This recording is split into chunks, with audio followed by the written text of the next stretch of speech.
오늘은 욥기 10장 15절부터 제가 몇 절 먼저 읽어볼게요. 만일 내가 정죄받는 악을 행했다면 나에게 재앙이 있을 것이오되 내가 받은 양심의 가책으로 인해 비록 정죄를 받지 않을지라도 내 속은 수치심으로 가득하오니 감히 머리를 들지 못하리이다. 그런즉 주께서는 내 고통의 본질을 헤아려 주소서. 내가 스스로 승리의 성전가를 부를 때는 주께서 성난사자처럼 나를 핥히시고 주께서 자신의 경이로움을 내게 다시 보여주시나이다. 주께서 주의 믿음의 증인들을 내 앞에서 계속 새롭게 바꾸시며 나로 인한 주님의 고통은 점점 더 커져가니 그것들이 모습을 바꾸어가면서 전진하나이다. 18절 오 내가 숨을 거두어 아무 눈에도 보이지 아니하였더라면 얼마나 좋았을까. 그렇지만 어찌하여 주께서 나를 태에서 나오게 하셨나이까. 19절 내가 뱃속에서 무덤으로 옮겨졌더라면 내가 존재했지만 있지 아니한 것처럼 되었을지라. 내 날들은 조금도 없었을 것이고 홀로 남겨지지도 아니하고 반딧불이 같은 희망을 가질 수 있었으리라. 내가 돌아오지 못하는 곳 죽음의 그늘이 드러워진 어둠의 땅으로 가기 전에 그리하소서. 혼돈의 땅은 죽음의 그늘의 캄캄함과 같으며 정상적인 것은 찾아볼 수가 없고 거기서는 빛을 비추어도 어두움뿐이다 하니라. 친구들 이야기는 좀은 간단해요. 이해하기가 쉬운데 왜냐하면 친구들은 땅의 것을 이야기하니까 우리가 평소에 생각하는 거하고 똑같죠. 공감대가 형성이 잘 됩니다. 그런데 욥은 항상 하늘 것을 이야기를 하니까 우리하고 공감대가 잘 형성되지도 않고 항상 그 말씀이 어려워요. 그렇지만 이게 하나님의 빛 안에서는 욥의 이야기에 우리는 감동을 하고 하나님과 함께하는 삶이 무엇인가를 대해서 점점 더 알아가게 되는 그러한 은혜를 받게 된다는 것을 알게 됩니다. 15절 만일 내가 정죄받는 악을 행했다면 나에게 재앙이 있을 것이오되 이 구절은 율법을 행했다. 구약에서는 행동이잖아요. 행동으로 죄를 지었다면 나에게 재앙이 오는 것은 당연한데 하나님의 법을 어기면 그것은 구약은 항상 행위를 가지고 따져요. 결과를 가지고 따진다고. 그래서 결과가 죄를 안 지은 거면 심판도 없는 거예요. 그게 구약이라는 거죠. 구약의 죄의 개념에 대해서 이야기를 하는 거예요. 그렇다는 것은 이 이야기는 욥은 자기는 구약적인 관점에서는 죄가 없다 그 이야기입니다. 그래서 if 가정법을 쓴 거예요. 그런데 문제는 뒤에요. 내가 받은 양심의 가책. 양심의 가책은 생각의 죄입니다. 그러니까 행동이 아니라 마음속에서 생각으로 저지른 죄. 그게 양심의 가책으로 나타나죠. 내가 받은 양심의 가책으로 인해 비록 정죄는 받지 않을지라도 그러니까 구약에서는 마음으로 지은 죄에 대해서는 구약에서는 말씀을 하지 않습니다. 않을지라도 문제는 내 속에 수치심으로 가득하다. 내가 부끄럽다 그거예요. 너무나 부끄럽고 몸둘 바를 모르는 거예요. 그게 뭐냐면 양심이 살아 움직인다는 거예요. 그런데 양심의 가책을 받는데도 수치심이 없다는 것은 양심이 마비됐다. 우리는 그렇게 표현을 하죠. 내 속은 수치심으로 가득하니 욥은 이 죄의 개념에 대해서 행위로나 마음으로 짓는 죄나 모든 데 대해 가지고 하나님 앞에서 굉장히 살아있다는 거죠. 민감하게 반응하고 있다. 이게 굉장히 중요한 거예요. 욥기 10장부터는 욥이 회개하는 욥에 대해서 이야기를 하고 있지 않습니까? 회개하는 사람의 마음속에는 가장 중요한 게 하나님 앞에 자기 자신이 굉장히 민감하게 반응한다는 것. 그 부분이 자기 자신을 체크해 볼 수 있는 그러한 부분이다. 감히 머리를 들지 못하리이다. 감히 머리를 들지 못하리이다. 그러니까 친구들은 11장에 가면 네가 스스로 행동을 잘 해가지고 깨끗이 살면 하나님 앞에 머리 빳빳이 들고 당당하게 하나님 앞에 나갈 수 있지 않느냐. 그 이야기를 했거든요. 욥은 내가 행동으로는 완전하고 완벽할지라도 마음으로에서 나오는 이 죄악에 있어서는, 이 문제점에 있어서 내가 도저히 하나님 앞에는 머리를 못 든다. 그 이야기예요. 그게 종교인과 믿음으로 가는 사람의 차이예요. 그런즉 주께서는 내 고통의 본질을 헤아려 주소서. 이 욥의 고통의 본질은 뭡니까? 욥은 행동으로서는 완벽했어요. 그런데 욥은 고통을 받고 있는 거예요. 왜? 마음에서 올라오고 있는 그 재성은 자기가 어떻게 할 방법이 없는 거예요. 행동은 안 할 수가 있는데 그게 자기의 고통의 본질이에요. 이 고통의 본질이 양심이다. 그게 불법이다. 그게 사탄의 독이고 그게 뱀의 독이고 그게 창세기 3장에서 일어난 그 문제점이 여기까지 계속 흘러내려오고 있는 거예요. 그걸 욥은 알고 있다. 이 고통의 본질이, 내 고통의 본질이 어디에서부터 오느냐, 무엇이냐, 그것이 중요하대. 회개하는 사람의 출발점이 거기에 있다는 거예요. 이 고통의 본질이 육신의 것이냐, 세상의 것이냐, 죄에 대한 것이냐, 아니면 내 마음의 뿌리에서 나오는 그 부끄러움이냐, 그것이 체크를 해봐야 된다. 욥은 마음에서 일어나고 있는 세상도 끊어졌고 죄도 끊어졌고 자기 자신에게도 육신에서도 끊어졌어요. 그런데 한 개 딱 남은 거예요. 이 내 고통의 본질, 마음에서 솟아나오는 이 죄의 죄성, 그 부분을 이야기하는 거예요. 그런데 그 부분은 자기가 어떻게 할 방법이 없다. 그걸 또 욥이 나중에 고백을 해요. 설명에 보면 14절에 양심의 가책을 받은 것이 악한 행위를 하여 죄를 범한 것이라면 행동으로 죄를 범한 것이죠. 그러면 당연히 심판을 받겠지만 범죄가 형성되지 않는 것, 마음으로 짓는 죄, 마음에서 솟아올라오는 죄성 있잖아요. 그 부분은 그러니까 탐심, 탐욕, 그리고 욕정, 뭐 여러 가지 이런 것은 마음에서 올라오고 있잖아요. 그 행동으로 안 나오지만 우리는 대부분 그걸 막고 있죠. 내가 안 하죠. 표시를 안 하지만 마음에서는 올라오고 있잖아요. 예수님께서는 그걸 말씀하신 거죠.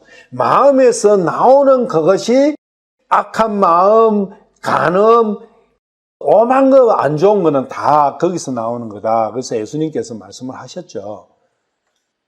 그것 때문에 부끄럽다. 자기는 한없이 하나님 앞에 자기 얼굴을 들 수가 없는 이유가 그것이다. 행위로 나타난 죄에 대해서는 누구나 식별해요. 외형적이니까 이거는 누구나가 뭐 말 하나 안 하나 판단할 수 있잖아요. 그런데 문제는 마음속에서 악한 생각이 오르난 그것이 죄가 성립이 되느냐? 또 누구도 몰라요. 내 마음에서 욕정이 올라왔는데 표시 안 하면 누가 압니까? 알 수가 없어요. 내가 누구한테도 이야기 안 하고 사기를 치면 누가 압니까? 몰라요. 근데 그 사기친 게 행동으로 나와가지고 그 행동이 발각되면 알겠지만 마음속에 그 사기를 계획하고 있을 때는 누구도 모르는 거예요. 그래서 그것이 죄가 성립이 되느냐? 그 부분에 대해서 욥은 결론을 못 내리고 있다는 거예요. 왜? 구약이니까. 그런데 신약에서 예수님께서는 그거야말로 죄의 본질이다. 예수님께서 딱 결론을 내려주셨죠. 모든 고통의 본질은 선한 양심과 악한 양심에서, 이게 마음속에서의 싸움인 거예요. 고통의 본질이. 욥의 고통의 본질은 마음에 선한 양심이 있고 악한 양심, 이 두 마음, 선한 마음과 악한 마음, 이 두 마음이 싸우잖아요. 그럼 선한 마음은 누구의 마음이에요? 하나님의 마음, 예수님의 마음, 그리스도의 마음, 악한 마음은 사탄의 마음인 거예요. 이 두 개가 싸우는 거예요. 이 싸움에서 시작되지만 항상 악한 마음이 승리한다는 거예요. 나를 부끄러움에 휩싸게 하는 마음적 양심이다. 그게 고통의 본질이다. 이 부분을 이제 알아야 돼요. 이 두 마음이 싸우는데 왜 악한 마음이 항상 승리를 할 수밖에 없느냐? 이 문제가 있는 거예요. 나는 왜 질 수밖에 없느냐? 나는 왜 죄에 대해서 이길 수가 없느냐? 그 이유가 있어요. 악한 마음은 창세기 3장에서 선악과로 돌아왔잖아요. 사탄이 먹였잖아요. 그 사탄이 먹인 그 과일 안에 사탄의 독이 들어있죠. 사탄의 본질이 그 안에 들어있었다는 거예요. 민수기에 보면 모세가 놋뱀을 만든 게 있어요. 놋뱀. 민수기 21장 4절부터 9절까지. 그들이 호르산에서 이동하여 홍해길로 에돔 땅을 돌아가려 하였으나 그 길로 인해 백성의 혼이 심히 낙담하여 백성이 하나님과 모세를 대적하여 말하되 어찌하여 당신들이 우리를 이집트에서 데리고 올라와 광야에서 죽게 하느냐? 거기에는 빵도 없고 물도 없도다. 우리 혼이 이 푸석푸석한 빵을 싫어하노라 하며 주께서 불뱀들을 백성 가운데로 보내어 백성을 물게 하심으로 이스라엘의 많은 사람이 죽으니라. 그러므로 백성이 모세에게 나와 이르되 우리가 주와 당신을 대적하여 말함으로 죄를 지었사오니 주께 기도하여 그분께서 이 뱀들을 우리에게서 제거하게 하소서 하며 모세가 백성을 위하여 기도하니 주께서 모세에게 이르시되 너를 위해 불뱀을 만들어 장대 위에 달라 물린 자마다 그것을 쳐다보면 살리라 하시니라. 모세가 놋뱀을 만들어 장대 위에 다니 뱀이 어떤 사람을 물었을 때 그가 그 놋뱀을 쳐다보면 살더라. 그저께 우리 부부하고 에스더가 병원에 가서 건강진단을 했어요. 왜냐하면 FDA 하려면은 직원들이 건강검진을 해가 그 진단서를 FDA에 제출을 해야 돼가지고 그래서 했는데 거기 가서 하는데 병원에 거기 마커를 크게 붙여놨잖아요. 그 마커에 뭐가 달려있냐면 이 놋뱀의 형상이 들어있어요. 의사 관련되는 모든 그림에는 놋뱀이 그려져 있어요. 대한의사협회 한번 쳐봐요. 인터넷 있으면 대한의사협회라고 한번 쳐봐요. 대한의사협회 그 로고가 나오거든요. 그 로고가 어떻게 생긴지 한번 보세요. 이런 거는 좀 알고 있는 게 중요해요. 이미지를 보시면 아마 바로 나올 거예요. 이미지가 두 개가 나오는데 KMA라는 게 있고 동그라미게 해가지고 나오는 그러니까 엠블럼인가 뭐 그래 또 있잖아요. 그 동그라만 그 안에 중간에 뭐가 있죠?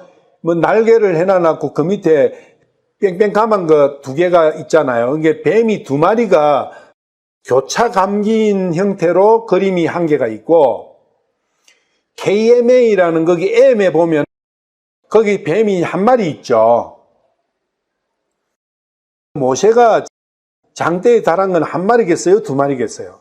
한 마리 달아서 한 마리. 그리고 세계 의사들 관계되는 거 WHO라는 거 있어요. WHO를 한번 찾아보세요. WHO. 세계보건기구거든요. 세계보건기구 WHO를 보면 이 WHO도 UN 마크 해놔놨고 그 중간에 놋뱀 들어있어요.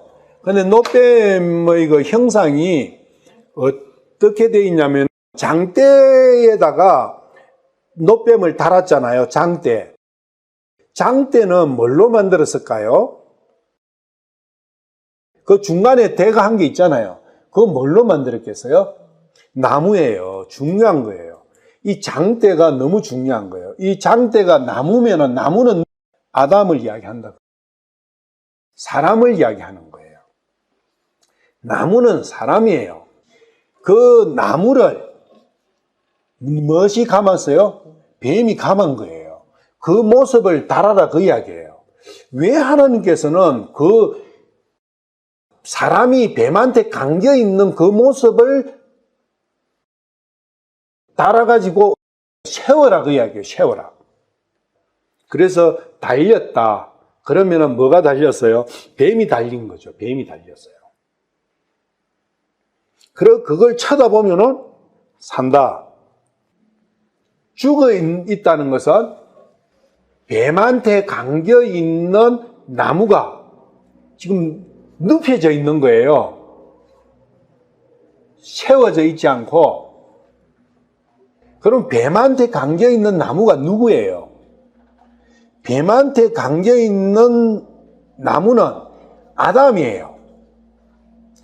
아담의 모든 후손은 이름이 아담이라고요. 그 아담이 H120이에요. H120이 아담이잖아요. 그 아담이 감겨 있는 거예요, 뱀한테. 그러면 뱀한테 감기면은 뱀하고 싸울 때 뱀은 감아버려요. 호랑이나 사자도 뱀한테 감겨버리면 꼼짝 못해요. 뱀한테는 감겨버리면 힘을 못 써요. 그렇지만 감겨있는 그 상태는 죽지는 않아요. 먹어버려야 죽어요. 지금 우리의 혼이 뱀한테 감겨있는 상태예요. 뱀한테 감겨있는 상태. 그러니까 이 선한 양심이 뱀한테 악한 양심에 감겨있는 상태인 거예요. 그러니까 생각은 다 해요. 그렇게 선한 게 뭐고 악한 게 뭔지는 알아요. 왜? 그 지식나무니까. 아는 거는 있는데 이 뱀한테 감겨있다 보니까 힘이 없는 거예요. 능력이 없다고요. 능력을 다 잃어버렸어요. 능력을 잃어버리니까 행할 수는 없는 거예요. 아는데 못 해난 거예요. 그 문제가 15절 이 문제다. 감겨있는 이 뱀을 풀어버리려면 뱀은요, 우리도 여기서 뱀을 많이 잡고 또 이래 했지만 뱀은 꼬랑내기 한 개나 이게 중간에 이렇게 잘라가지고는 안 죽어요. 별로 큰 손상을 못 입혀. 대가리를 깨부숴버려야 돼요. 대가리를 깨가지고 쪼사뿌든지 돌멩이 가지고 쳐가지고 대가리를 문태버려야 되거든요. 그래서 뱀의 머리를 부셔버려야 되는 거예요. 그게 예수님의 십자가예요. 예수님의 십자가도 나무잖아요. 그래서 요한복음 3장 14절에 모세가 뱀을 든 것 같이 인자도 들려야 하리라. 그 문제하고, 그러니까 예수님께서 십자가를 지시가지고 십자가에 달리신 거나 뱀이 장대에 달린 거나 그게 두 개는 같은 상황인데 한 개는 뱀이고 한 개는 예수님이다. 그래서 예수님이 뱀의 머리를 상하시게 한 그것이 바로 이 십자가에 달리신 것이다. 그렇다면 뱀의 머리를 부숴버리니까 뱀이 풀리는 거예요. 그 풀린 그 상태를 자유함이다 그 이야기하는 거예요. 그러니까 너희들이 자유하게 되리라. 어디로부터? 뱀한테 꼬여있는 그 상태에서 자유하게 되리라. 그 자유하게 해주시기 위해 포로된 가운데서 포로에서 자유를 찾게 해주시기 위해서 예수님 오셔 십자가에 달리시고 피를 흘리신 거예요. 그 이야기가 15절 이야기다. 예수님께서는 마태복음 5장 다시 가봐요. 마태복음 5장 20절에 보시면 내가 너희에게 이르노니 너희 의가 서기관들과 바리새인들의 의를 능가하지 않으면 너희가 결코 하늘의 왕국에 들어가지 못하리다. 그러니까 하늘의 왕국 들어가려면 서기관보다 바리새인보다 의가 더 좋아야 된다. 이 이야기가 좋아진다는 게 뭐냐? 그 이야기죠. 서기관들과 바리새인들은 율법의 행위에 의해요. 그 행위의 의로는 이 사람들을 따라갈 사람이 없어요. 엄청난 사람들이에요. 그 행위로서는. 21절부터는 이 20절을 설명하시는 거예요. 이게 마음의 문제다. 마음의 죄다. 마음에서 죄가 없어지면 그것이 서기관과 바리새인의 의를 능가하게 되는 것이다. 율법의 행위로서 서기관과 바리새인의 의를 능가해라. 그 말씀 아니다. 하나님의 왕국에 들어가기 위해서는 마음의 문제에서 해결이 돼야 된다. 그 이야기를 하는 거예요. 근데 우리는 마음을 이야기는 하는데 결국은 나중에 가보면 행위를 가지고 또 이야기를 하고 있는 그러한 우리 자신을 보게 돼요. 잘못된 거죠. 21절 옛사람들이 말한 바 너는 살인하지 말라. 누구든지 살인하는 자는 심판의 위험에 처하게 되리라 한 것을 너희가 들어서, 이거는 살인은 사람 죽이는 거.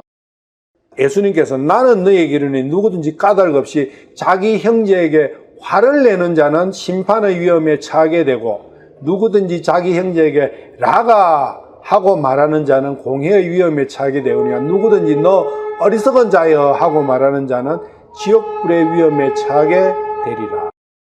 여기에서 문제가 좀 심각해져요. 이게 죄다 그 이야기예요. 이게 예수님께서 말씀하시는 본질적인 죄인데, 예수님께서 말씀하시는 본질의 죄가 화내는 거, 그리고 형제한테 자식 이렇게 하는 거, 자식 이런 거, 그리고 야 너 어리석어, 너 바보구나 이렇게 이야기를, 아무리 생각해도 이게 죄입니까? 죄가 아니에요. 죄의 축도 안 끼는데 문제는 이게 예수님께서는 지옥 갈 죄라는 이야기예요. 여기에서 성경에 퀘션 마크가 항상 붙는 거예요. 내가 여기서 벗어날 수는 없어. 벗어날 수는 없는데 내 형이나 내 동생이 내보고 화를 냈다. 야, 너 그러면 되냐? 좀 우리도 찾아오고 종종 이렇게 다녀가야지 하면서 그러면 안 돼. 이렇게 형이 나한테 그래 이야기할 수 있어요. 몇 년, 한 10년간 내가 얼굴을 안 봤거든. 그래 할 수 있는데 그게 그러면은 그것 때문에 그 형이 지옥 가느냐 그 이야기요. 그런 거 아니다. 그러면 이 형제가 누구냐? 형제가 누군가를 모르면 이 이야기는 너무나 형식적이고 잘못된 믿음으로 인도하게 돼요. 여기 여러 가지 사람이 있는데 내가 사람 앞에서 너와 나가 누구냐? 그러면 아담 안에서 아담의 모든 후손이에요. 여기에서 자기 형제라고 이야기하는 부분은 이게 이제 결론을 이야기하면 예수님이에요. 예수님. 예수님이 형제. 왜 예수님이 형제냐? 하나님은 형제가 될 수가 없어요. 하나님은 하늘나라에 계시니까. 우리는 땅에 있으니까. 그래서 땅에 있어야 형제지간이 되는데 예수님께서 와 계시잖아요. 예수님이 지금 형제로서 오신 거예요. 그래서 예수님께 화를 내고 예수님께 욕을 하고 예수님을 어리석다, 틀렸다 그 이야기잖아요. 예수는 지금 틀렸어 이렇게 이야기해요. 그렇게 되면 이 문제에 처하게 된다. 왜 그러느냐? 25절 때문에 그래요. 25절에 보면 네가 네 대적과 함께 길에 있을 동안에 속히 그와 합의하라. 언제라도 그 대적이 재판관에게 너를 넘겨주고 재판관이 직무수행에게 넘겨주어 너를 감옥에 가둘까 염려는. 이거 잘못됐어요. 이게 해석이 잘못됐어요. 영어를 한번 봐봐요. 영어를 보면 이 해석이 너무나 잘못됐어요. 영어 킹제임스 한번 봐봐요. 영어 킹제임스 보시면 Agree with thine adversary quickly, whilst thou art in the way with him.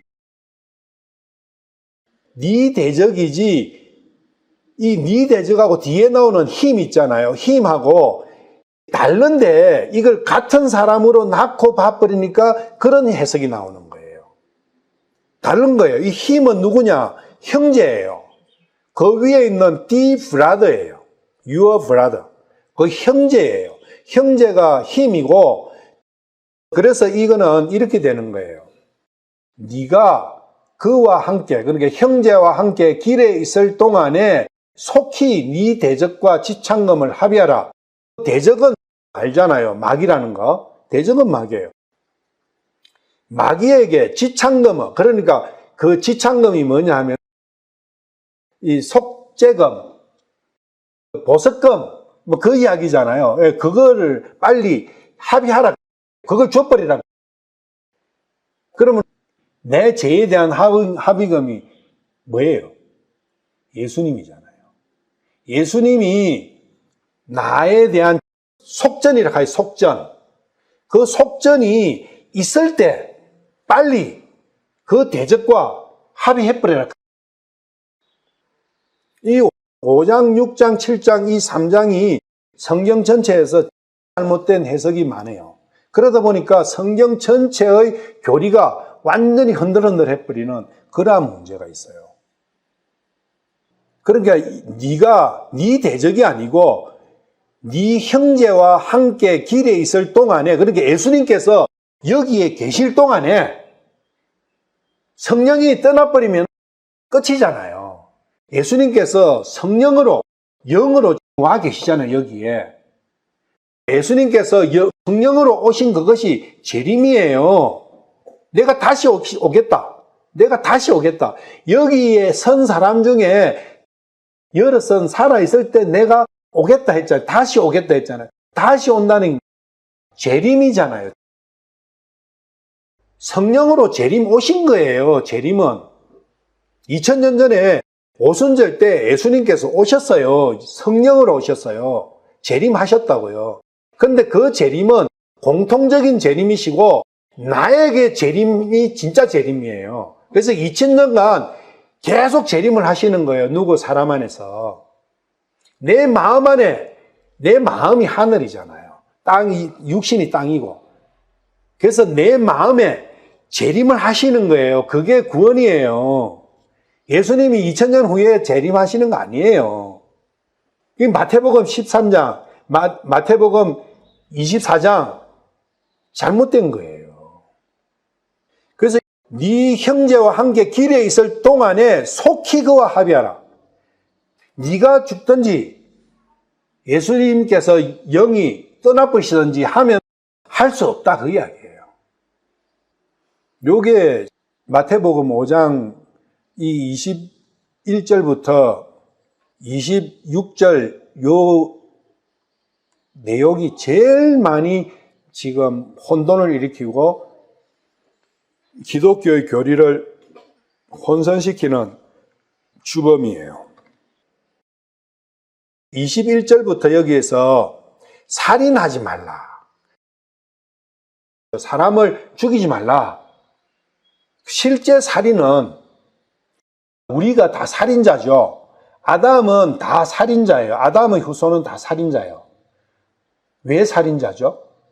그거예요. 그리고 또 누구를 죽였어요? 예수님을 죽인 거죠. 그래서 피살자는 내 자신이고 예수님이에요. 실제 살인, 성경에서 실제 살인은 내가 나를 죽였고 내가 하나님을 죽인 거예요. 그리고 내가 반역을 했다. 반역자예요. 왜? 하나님의 왕국을 뒤엎어 버렸으니까 반역자예요. 내가 반역자예요. 그래서 살인과 반역자는 바로 납니다. 바나바가 유명한 살인자고 유명한 반역자였잖아요. 그게 나라고요. 우리가 바나바는 전부 다 나를 대신해서 죽이신 예수님의 표상이다. 이렇게 다 이야기는 하잖아요. 그런데 실제로 네가 그러면 반역했냐? 네가 살인했냐? 하면은 해버리죠. 근데 살인도 안 했고 반역도 안 했는데 바나바가 돼요? 안 돼요. 될 수가 없어요. 그래서 전부 다 그것을 눈에 보이는, 손으로 만지는, 실제 우리가 실제락하는 그 역사 속에서만 모든 걸 성경을 해석하려니까 그런 오류가 생기는 거예요. 성경은 영적인 겁니다. 하늘나라의 말씀이에요. 하늘나라의 것이라고. 그 땅의 것이 아니라고. 하늘나라 것을 땅의 것의 기준으로 해석해버리니까 이런 문제가 오는 거죠. 그리고 간음. 간음이 뭐냐? 아담이 간음했고 이브가 간음했어요. 이브가 첫째 간음했어. 그 다음에 아담이 간음했어. 그 이후에 전 인류가 간음을 했어. 왜 간음해요? 창조주 하나님을 버리고 사탄의 품에 안겨, 그게 간음이에요. 지금 예수님은 그걸 말씀하시는 겁니다. 여기서는 마음의 간음을 이야기하고 있지만 그렇다는 거예요. 신약에서는 모든 것을 마음을 따지잖아요. 행동을 따지는 게 아니라고. 왜? 행동은 마음에서 나온 결론이니까. 뿌리는 마음이다. 그 마음이 어떻게 되어 있어요? 선한 마음이 악한 마음에 뱀에 똘똘 감겨 있다, 그 이야기예요. 그 마음을 보고 너가 통탄을 해라, 애통을 해라, 불쌍하다고 생각을 해라. 나는 뱀한테 이렇게 감겨갖고 참 불쌍한 존재입니다, 주님, 불쌍히 여기십시오, 이렇게 해라, 그 이야기죠. 여기서 40절까지 쭉 나오는 44절, 45절까지 나오는 모든 내용은 다 마음을 가지고 이야기하는 거예요. 마태복음 5장 3절부터 11절까지 그 팔복 있잖아요. 그 팔복에 대한 부분이 너무 잘못되다 보니까 사람들이 처음부터 기도할 때 깡집 빼봐, 복 주세요, 이렇게 하는 거예요. 영이 가난한 자, 애통하는 자, 온유한 자, 의에 줄이고 목마른 자, 긍휼을 베푸는 자, 마음이 순수한 자. 긍휼을 베푸는 게 아니고 긍휼을 베푼다 이 말이 긍휼히 여기는 자. 누가 누구를 여겨요? 자기가 자기 자신을 긍휼히 여기. 나는 불쌍한 자구나. 그 여기는 자가 복받는다, 그 이야기지. 세상에 나가가지고 막 그 자선사업 하는 사람이 복받는 게 아니에요. 여기에 잘못된 게 왜 그러냐면 6장에 가면 마태복음 6장하고 연결되는 거거든요. 6장 1절부터 4절까지가 긍휼에 대한 이야기거든요. 그래서 6장에 가보면 너희는 사람들에게 보이려고 그들 앞에서 구제하지 아니하도록 주의하라. 그렇지 않으면 하늘에 계신 너희 아버지께 너희가 보상을 받지 못하는. 여기는 뭐 1절을 보면은 사람들 앞에 보이려고 하지는 말더라도 구제는 해라, 이 이야기잖아요. 그러면 구제를 할 수 있는 능력이 있는 사람이 구제를 하죠. 그런데 성경에 보면 100% 너희는 능력이 없어. 너희는야말로 모두가 다 옷도 없는 가난뱅이 중에 가난뱅이야. 불구고 너희는 죽어 있어. 그런데 구제하라 하시겠어요, 하나님께서? 그런 사람한테? 아니죠. 시편 14편이나 52편 한번 보시라고. 사람은 완전하게 무능력해요. 왜 그러느냐? 뱀한테 감겨 있어요, 모두가 다. 그런데 뭘 한단 말이에요? 로마서 3장에도 바울 사도도 1장, 2장, 3장에서 그 이야기를 하고 있잖아요. 아무것도 할 수가 없다. 완전 무능력한 상태다. 오직 하는 것은 죄밖에 없다. 이래 해놨는데 예수님께서 너희들 구제해라 하시겠어요? 네가 불쌍한데, 내가 불쌍한데 내가 누구를 돕냐고. 그럼 이것은 뭔 말씀이냐, 그 이야기죠. 이거는 하나님, 저는 불쌍한 존재입니다, 그 말을 사람들한테 하지 마라. 나는 불쌍하다, 그것을 사람 앞에 하지 마라. 오직 하나님 앞에만 하라. 저를 불쌍히 여기시에 저를 구해 주십시오. 그래서 7장 이후에 예수님을 만나서 복받는 사람은 오직 누구예요? 예수님, 저는 불쌍한 존재입니다. 저를 살려주시고 저를 낫게 해주시고 저를 구해주세요. 저는 불쌍한 존재입니다. 그걸 오직 하나님 앞에만 하라. 사람 앞에 하지 말아요. 사람 앞에 했다면 하나님께 보상 못 받는다. 복 못 받는다.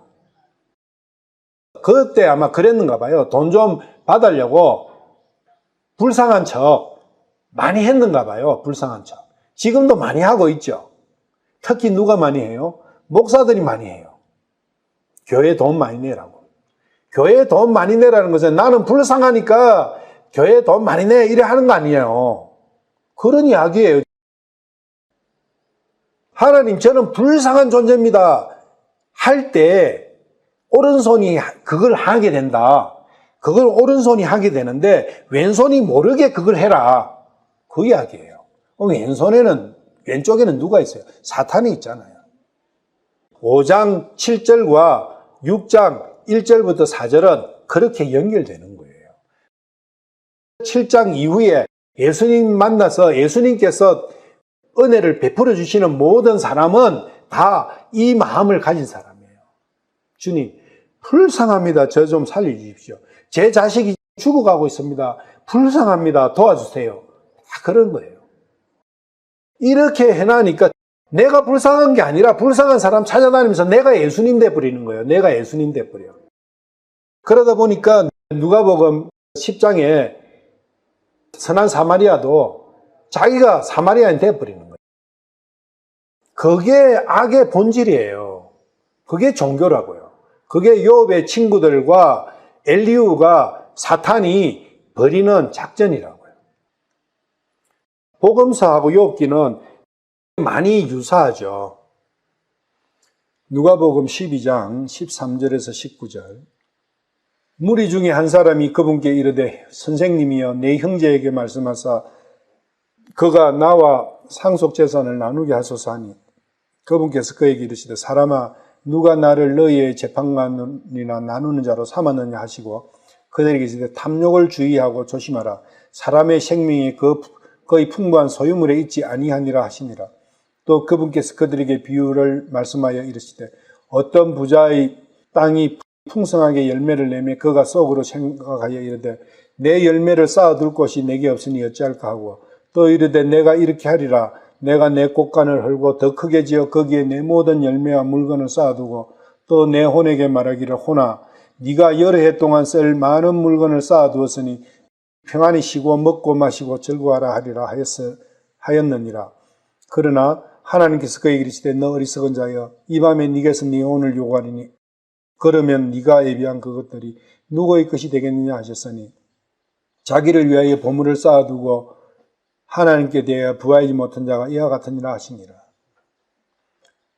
땅의 소유물, 세상의 물질적인 소유물의 허무함, 아무 의미 없는 그 부분에 대해서 말씀을 하시고 욕심에 대해서 말씀하시죠. 이 모든 것들은 그 뿌리가 탐욕, 욕심, 마음이잖아요.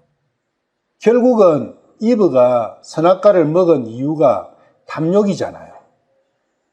더 많은 지혜, 자기의 그 처지에서 더 향상시키려고 하는 그 욕심, 거기서 선악과를 먹게 되는 거죠. 탐욕. 그래서 탐욕이 없으면 사탄이 아무리 꼬셔도 넘어가지 않죠. 마음이 문제다는 거. 항상 모든 게 마음이다. 욥기 10장 16절. 내가 스스로 승리의 성령가를 부를 때는 이게 무슨 말씀이냐면 내가 스스로 이걸 빠뜨려버리면 의미가 전혀 다른 의미가 나와버려요. 내가 스스로 분명히 이게 있거든요. 영어 성경에는 스스로 승리의 성령가를 부른다. 이 말씀은 내 행위로 내 자신의 의로서 내가 의를 쌓았다. 양심에서 뭔가를 한 개를 해가지고 마음이 뿌듯해. 가난한 사람이 아침을 못 먹고 있는데 내가 쌀 한 대밥 아니면은 어떻게 중국집에 배달시켜가지고 짜장면 한 그릇 내가 사줬어. 좋은 일 했죠. 뿌듯하죠. 내가 참 잘 살았구나. 하나님 앞에서 내가 그래도 이렇게 사니까 기분 좋네. 그게 이 말씀이에요. 내가 스스로 좋은 양심에 어긋나지 않는 일을 해가지고 스스로 야 내가 이번에는 죄한테 이겼어. 죄를 극복해서 그렇게 부를 때 주님께서는 성난사자처럼 나를 확 활기시키는 거예요. 그게 양심의 가책이다.